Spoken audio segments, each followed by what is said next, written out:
तुम्हाला तर माहिती आहे नवा आणल्यावर माणूस किती आनंदित राहतो नाही का, तसंच मग आपण विषय झाला होता. मग काय आज लाईट नव्हती, इंजिन चालू झालं नाही, त्याच्यामुळे काय ना आज हाताने पिळावं लागलं आम्हाला. घर काय आपलं तेवढं टाकाटाक नाही बरं का, पण वातावरण एक नंबर आहे बरं का आपल्या घराचं. मग काय रात्री मोळाची पोळी पडलेली होती खाली, त्याच्यावर होते माशा. मग भाईवानी मी ते उचलून फेकितो नाही का, लहान पोरांना नको चावायला. मग काय भाऊन तिथे केले ना डेअरिंग, मग काय विषय हाळले. तसा मी भाकरी डॉक्टरचा नंबर काढून ठेवला होता बरं का, कॉन्टॅक्ट करायला लगेच इमर्जन्सी.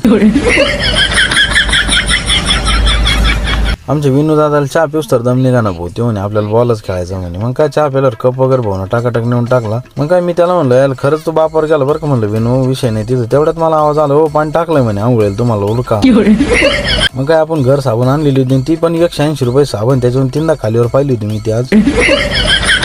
मग काय मस्त पैकी आवरल्यावर आपण गुलाबाचं फुल तोडून निघालो होतो मंदिरात. तेवढ्यात मॅडम म्हणते पाखराला पाण्याला ठेवायचं होतं म्हणे आपल्याला, ते गेलं लक्षातून. मग काय ते उचललं, ते आपण मागच्या वर्षी बनवलं होतं शिमेटाचं. मग त्याच्यात मॅडमनं पाणी बिणी टाकलं, मग पाखरांची पाणी सोय. या ब्लॉगिंगमुळे एवढं झालं का स्वतःवर जास्त लक्ष द्यायला लागलो होतं बरं का. मग कळायला लागलं आपण काय कोणापेक्षा कमी नाही दिसत बरं का. मग काय आपण आलो होतो मंदिरात, आणि मंदिराचं वातावरण कसं येतं तुम्हाला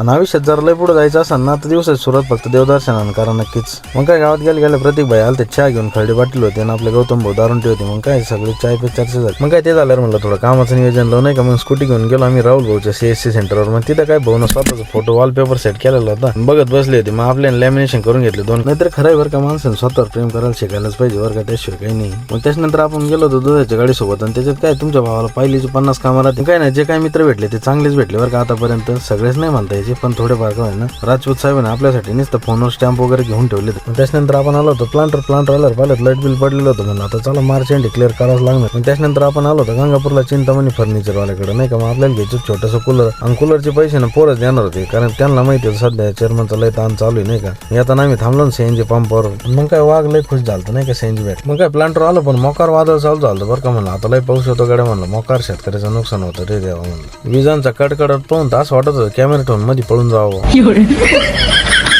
इतकं वादळ होतं ना, मोकार वाटायला लागलं नाही का. आम्हाला वाटलं टावर पण हलू राहिलं काय करू. आता आपल्याला कळलं होतं व्हिडिओच्या नंतर आपण वल्ले हो बरं का, मोकार पाऊस चालू झाला. आणि आपली टीम काय नाही का आल्टोत जाऊन बसली होती बरं का. मग काय थोडं वार वावधन कमी होऊन दिलं, आणि मग निघालो घरी जास्त नाही का. मग काय विषय तिथं वाटाणा पाहिला, असं निसर्गरम्य वातावरण झालेलं होतं का बस. आता सिटीतल्या लोकांना याचा आनंद कधी भेटायचा भाऊ नाही का. म्हणलं चला व्हिडिओत घेऊ आपण आणि त्यांना पण दाखवू. तर रामकृष्ण हरी मित्रांनो, कसा वाटला आजचा ब्लॉग नक्कीच कमेंट मध्ये कळवा.